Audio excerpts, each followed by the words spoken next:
Good morning. This is Ron. It is Wednesday, July 17th. Welcome to Story Time.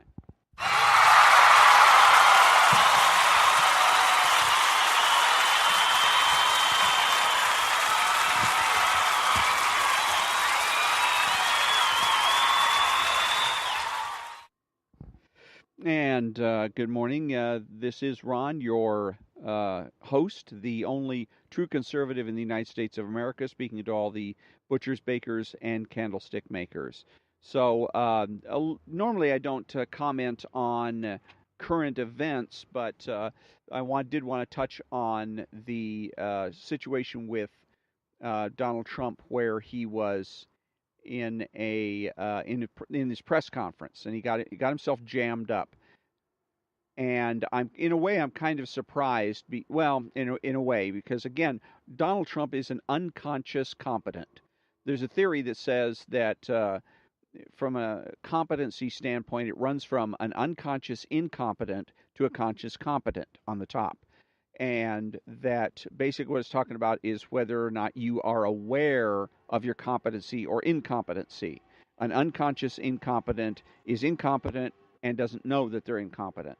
A conscious competent is somebody that's competent and knows that they're competent and knows why they're competent. Unconscious competence, which I refer to President Trump, is the person that is competent, which he is, but he couldn't explain it to you. I think he has a book out about the art of the deal and stuff like that. But basically, he can't explain to you other things like how is it that he got through, because it wasn't deal making that got him through the presidential elections. There's no deals there. It's just almost like combat. So how did he do it? He knows, but what he can explain to you is and understands the psychologistic nature of politics and of political campaigns. He also knows and understands there's a psychologistic nature to business, to making deals, to getting into people's heads. And that's a lot of times why some of his behavior may seem inexplicable, but if you stop and think about it for a minute, you can figure it out. Why does he refer to our enemy in North Korea as, in fairly glowing terms? Wow, it was a great guy. We had a great relationship, and he always seems to be very positive. Why does he do that? Another thing where people will come to him with an idea in political situations. I want a bill that looks like this, and Donald Trump almost always will say, "Sure, yes, we can do that. I can do that." Even if it's an idea that sounds like something that he would be opposed to. If somebody came to him and says, I want to raise taxes. I want to put up a bill that raises taxes. He would probably say, well, sure, yes, I can get behind that. Go ahead and write that up. And you think, why? Well, how else are you going to negotiate? If this man is a skilled negotiator and he is looking at things in terms of that every relationship is a negotiation, how are you going to negotiate if you say no all the time? If somebody comes to you and says, well, I want to raise taxes, you get out of here.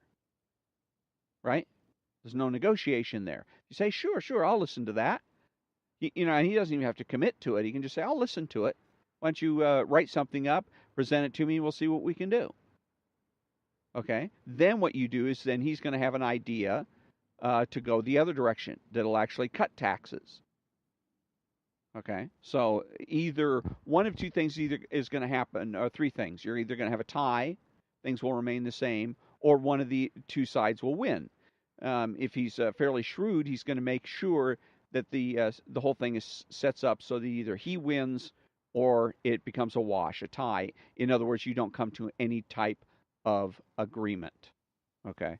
So then that way at the end you can say, well, we didn't come to any kind of an agreement on this situation, rather than ending up being the bad guy that says no all the time.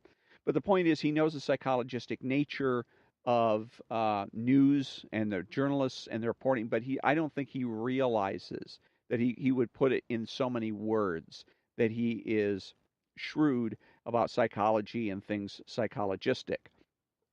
Which brings me back to the interview that he did, where if you look at it, you can see that he's being set up. With the questions. The whole thing is to put him in a bind, to make him answer questions that he doesn't want to answer. And then when he answers the questions, he doesn't know what he's answering. And then he says, well, I want to raise taxes. I want to put up a bill that raises taxes. And then he says, sure, yes, I can get behind that. Go ahead and write that up. And you think, why? Well, how else are you going to negotiate? If this man is a skilled negotiator and he is looking at things in terms of that everything is a negotiation, how are you going to negotiate if you say no all the time? If somebody comes to you and says, well, I want to raise taxes. You say, sure, yes, I can get behind that. Go ahead and write that up. to put him in a bind where either he ends up insulting Vladimir Putin, or he ends up insulting his own country. And so it was a setup. And I'm surprised, sort of, that he wasn't able to see that coming, and take control of the situation. Because if you know it's coming, you know what they're setting you up to do. You can sidestep it. You can stay out of these kinds of problems. So um, I'm sure he learned a lesson. Hopefully, he won't repeat that mistake. He won't have to learn it again. So when I come back, it's going to be the Playboy Ayn Rand interview from 1964.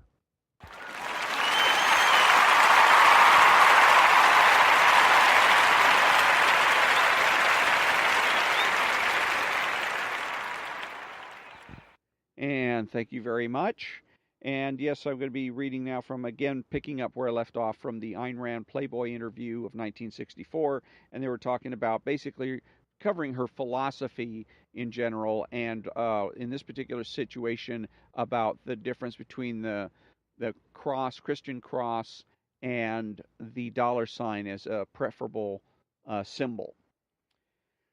Do you consider wealthy businessmen like the Fords and the Rockefellers immoral because they use their wealth to support charity?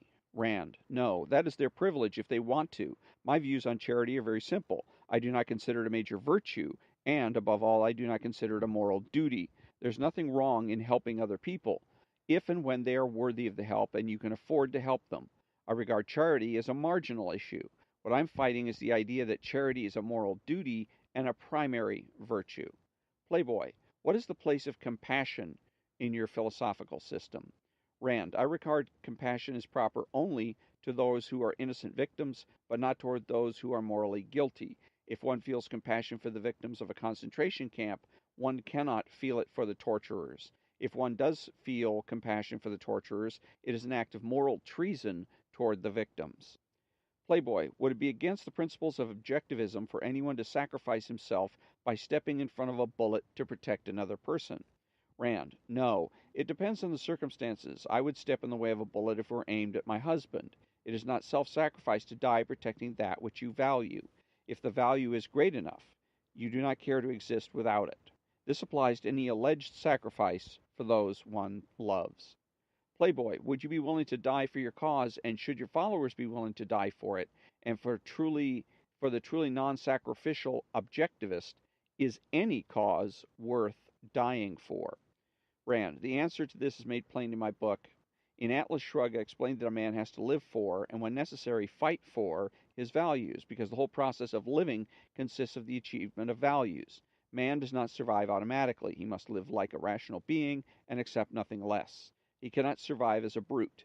Even the simplest value, such as food, has to be created by man, has to be planted, has to be produced. The same is true of his more interesting and more important achievements.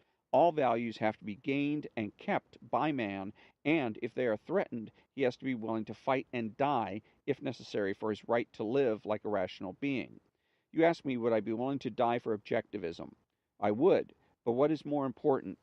I am willing to live for it, which is much more difficult. And there's a little bit of a trick question here, but since she's already conceded that objectivism is her philosophy, there's not much she can do about it. But it said here, for the truly non-sacrificial objectivist, and what it should have, the question should have been, was for the um, realist. For the realist, let me see where we got. Okay, is any cause worth dying for? And then she could have gone ahead and answered that. Playboy: in your emphasis on reason, you are in philosophical conflict with contemporary writers, novelists, and poets, many of whom are self-admitted mystics or rationalists, as they have been called. Why is this so? Rand: because art has a philosophical base, and the dominant philosophical trends of today are a form of neo-mysticism.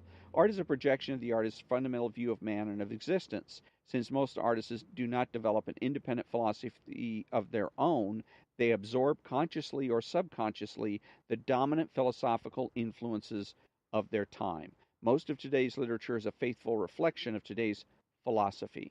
And look at it. And again, our comment here is that I would go so far as to say that let's see, it says that most people, because she's saying here that artists absorb consciously or subconsciously dominant philosophical influences of their time. Everybody does.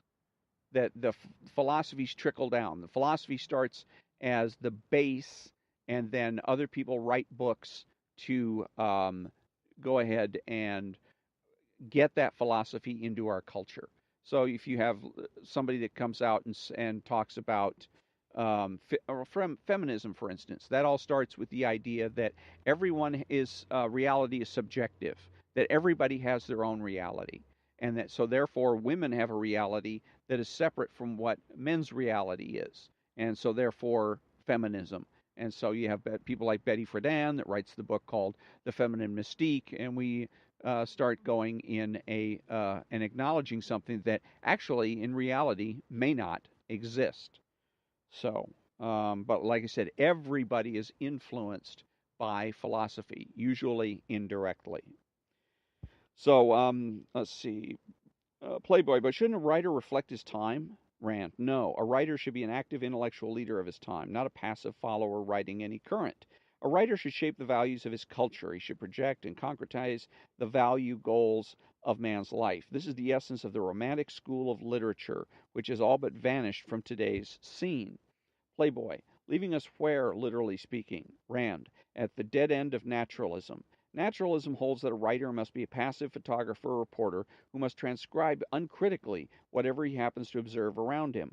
Romanticism holds that a writer must present things not as they are at any given moment, but, to quote Aristotle, as they might be and ought to be.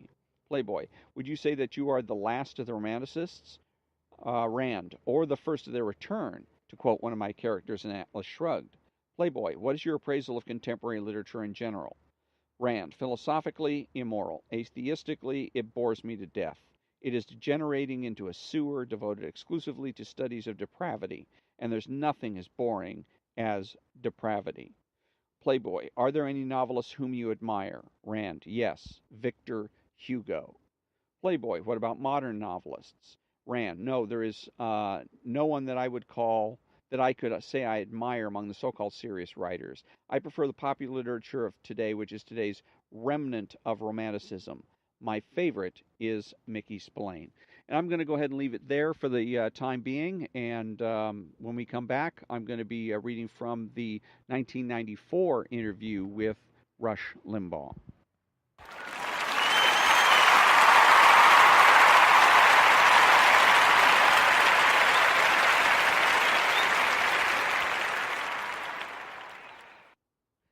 Thank you very much.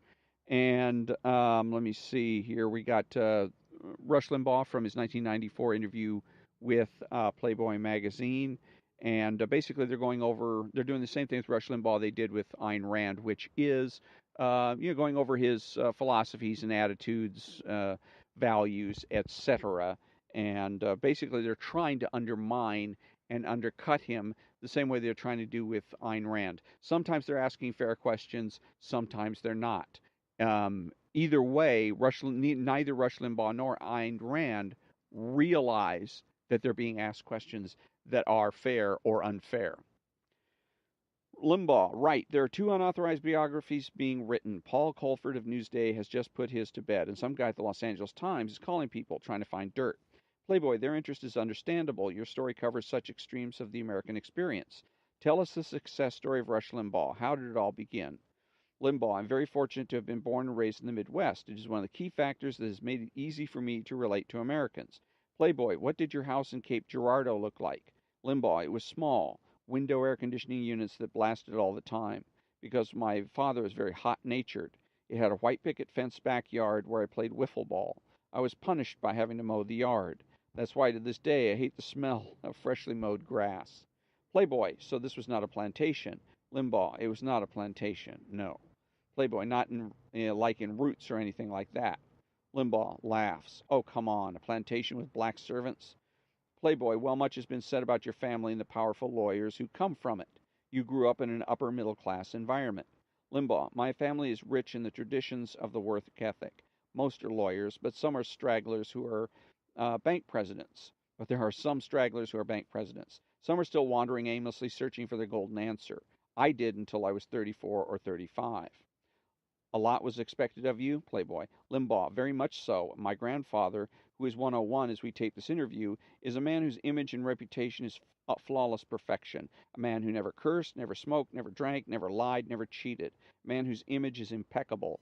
Living up to that threw my dad through some loops. It threw a lot of us, but at the same time, it benefited us. It's a small town, and everybody wanted to know what everybody else was doing. And if they found out, they'd put it on the marquee at the local theater. Playboy, how did the town react to your leaving school and becoming a disc jockey at 16?